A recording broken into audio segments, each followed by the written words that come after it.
The room smelled like copper and cheap cologne. Blood pooled beneath their boots. 3 lay dead. 2 writhed, hands pressed to open wounds that would not close. And her, my wife, she stood frozen, eyes wide. A wet stain bloomed down the inside of her leg. She hadn't expected me to survive. She hadn't expected me to hunt. She certainly hadn't expected what came next. I stepped over a body, leaned close, voice calm, controlled. Did you really think a Delta Force operator who's hunted warlords across continents would fall for your cheap little trap? She didn't respond. She couldn't. Her betrayal trembled between us like a dying pulse. You were wrong. And your betrayal, I stepped back, cold, unforgiving, will be your last meal. Then the sirens howled.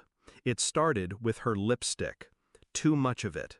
At 9:45 on a Wednesday, the text she hid when I entered the room, the quick lock of her phone, the smile that didn't quite reach her eyes. I'd seen smiles like that on double agents, right before they blew up everything. She laughed less, touched me like I was furniture, called me him once. I let it slide. At first, I told myself she was tired, that I'd been gone too long. I was always gone too long. But I returned early from my last assignment, unannounced, quiet. She wasn't expecting me, and neither was the man in our bed. My toothbrush in his mouth, my slippers on his feet. He ran. She cried. I said nothing. Silence is what killers use to reload. I didn't confront her. I studied her. She erased texts when she thought I was asleep. She left the room to answer unknown calls. I cloned her phone. Let her dig her grave one keystroke at a time. She wasn't just cheating. She was planning.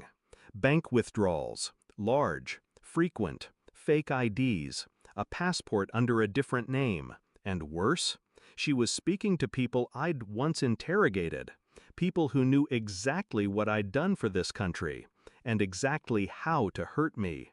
They were mercenaries now, ghosts with knives. I wasn't just a husband she wanted gone.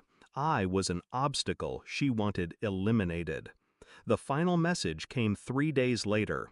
Room secured. Target will be alone. Make it look like a robbery. She replied, make sure he doesn't walk out alive. I let it happen. Walked into the setup.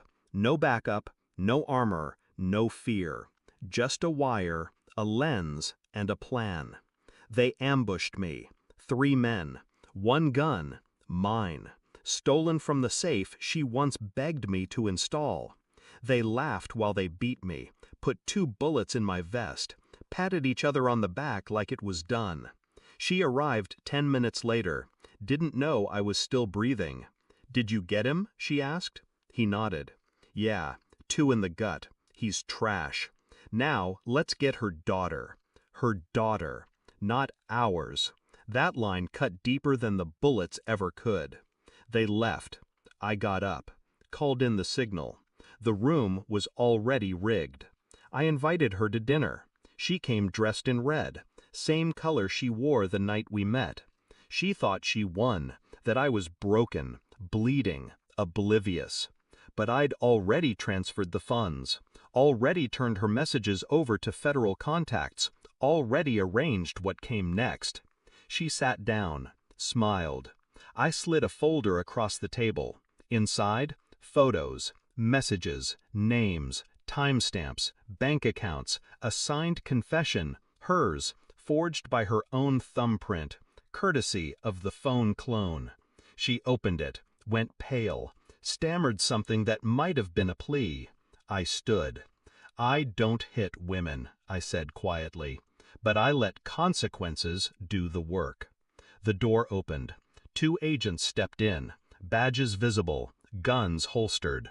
She cried as they cuffed her. I didn't look back. Some say revenge is hollow. They're wrong. It's quiet, like snowfall over a shallow grave. I don't feel triumph. I feel clarity. She thought I was a weapon left to rust, but rust remembers its edge. She underestimated silence, underestimated memory, underestimated the man who once crawled out of a compound full of burning bodies to make it home to her. She thought love made me weak. She never understood. Loyalty doesn't soften a soldier, it sharpens him. Her betrayal won't be remembered, but my silence will, forever. Moral of the story?